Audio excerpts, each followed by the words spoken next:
另外，若出現這個腦割頭的情形，除了有可能是食食的問題，嘛得要注意疾病傳染的風險。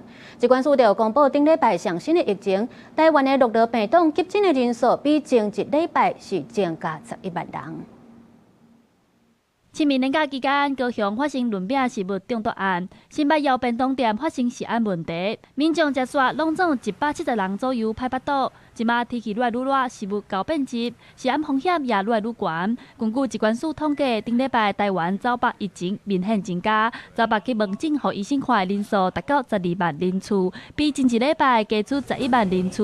檢驗病毒以6類病毒為主。諾羅病毒感染的一個個案呢，它如果在嘔吐的一個過程當中，或是在有一些腹瀉的一個過程當中呢，它就會排出大量的一個諾羅病毒的一個顆粒。那這個顆粒可能是用幾億甚至幾十億來算。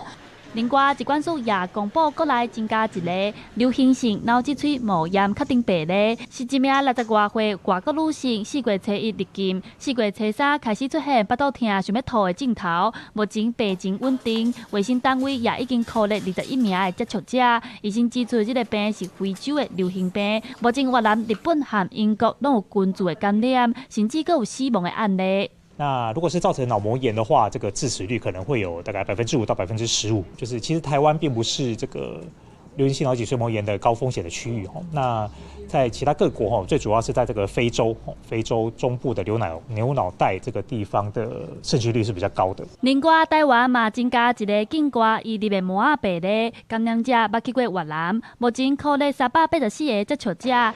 疾管署提起最近日本膜仔疫情升溫，到4月初1累計197例，是去年同期的3倍以上。印尼今年累計15000例。疾管署也提起最近有去這2個國家的民眾一定要特別注意。記者陳亞軒、林旭凱台北報道。